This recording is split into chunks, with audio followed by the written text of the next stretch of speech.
پر بھاگا تو آپ کو میرے سنجیدہ ہونے پر شک ہونے لگا، مگر میں صفا اور مروہ کے درمیان بھی بھاگا ہوں۔ تو وہاں سب نے کہا سبحان اللہ، بھاگنے پر ثواب کیسے ہو گیا؟ اگر ہر شے کو آپ نے عقل کے پیمانوں پر تولنا اور پرکھنا ہے تو عقل تو مار کھا جاتی ہے، عقل تو رہ جاتی ہے، عقل تو پچھاڑی جاتی ہے۔ جہاں اسلام کی بات ہو، جہاں شریعت مصطفیٰ کی بات ہو، جہاں اللہ کے حکم کی بات ہو، وہاں کبھی کبھی اس عقل کو تنہا بھی چھوڑ دینا چاہیے۔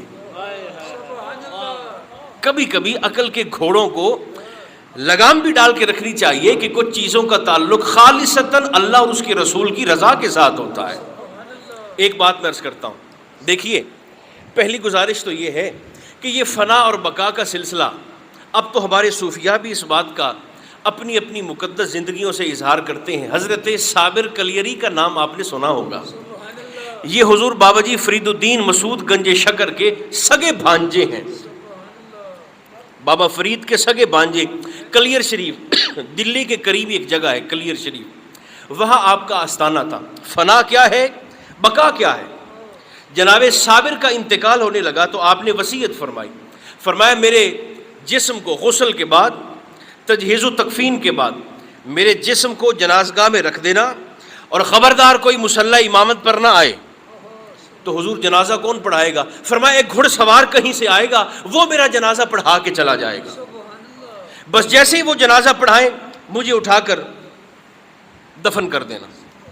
اب آپ کا جسد پاک سامنے رکھا گیا، لوگ صفیں بنا کر، سروں کو ڈھانپ کر، قطاریں بنا کر جنازے کے انتظار میں کھڑے ہیں۔ جیسے آپ نے فرمایا تھا، ایک گھڑ سوار کہیں سے آیا، چہرے کو ڈھانپ رکھا ہے، صرف آنکھیں ہیں جو نظر آ رہی ہیں۔ وہ گھوڑے سے نیچے اترا، مصلی پر کھڑا ہو گیا، اس نے آپ کا جنازہ پڑھایا۔ جنازہ پڑھا کر جب وہ گھڑ سوار جانے لگے تو خدا کی قدرت ہے، آپ کے چہرے پر رکھا ہوا نقاب کچھ لمحے کے لیے سرک گیا۔ جو لوگ کھڑے تھے ان کی نگاہ پڑی، ورطہ حیرت کے اندر مبتلا ہو گئے۔ وہ کوئی اور نہیں تھا، جناب صابر کلیری خود تھے۔ لوگوں نے سوال کیا یہ کیا ہے؟ فرمایا یہ جو ہے یہ فنا ہے، اور یہ جو ہے یہ بقا ہے۔ یہی کیفیت حضرت باقی باللہ کی ہے۔ یہ وہ بزرگ ہیں کہ جو ہزارہا سال پرانے نہیں ہیں۔ یہی کیفیت حضرت شیر محمد شرک پوری کی ہے، اور یہی کیفیت ہمارے ایک اور بزرگ جناب بابا بلے شاہ کی ہے۔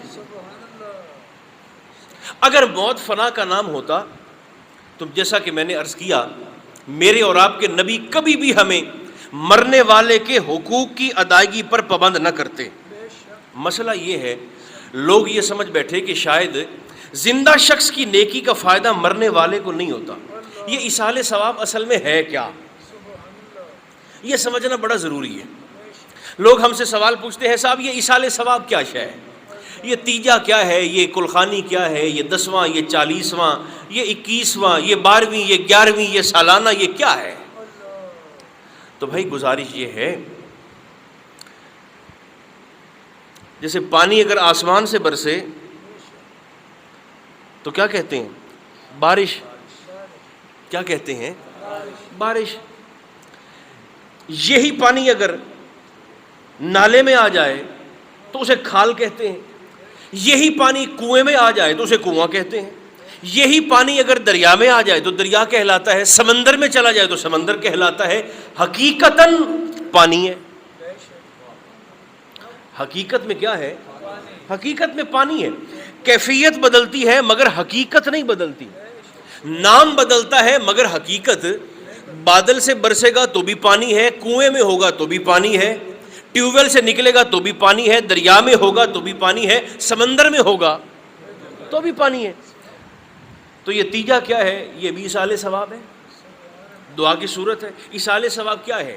ایک شخص نے نیک کام کیا، اس نیک کام کے کرنے پر اللہ نے اس کو جو اجر عطا کیا، اس نے ہاتھوں کو اٹھا کر کہا مولا میرے اس نیک کام کا ثواب فلاں زندہ یا فلاں مردہ کی روح تک پہنچا دے۔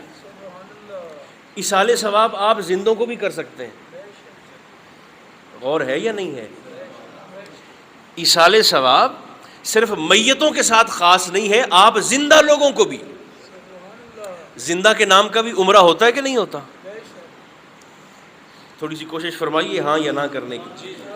زندہ کے نام کا بھی حج ہوتا ہے کہ نہیں ہوتا؟ زندہ کے نام کی بھی قربانی ہوتی ہے کہ نہیں ہوتی؟ زندہ کے نام کے بھی نفل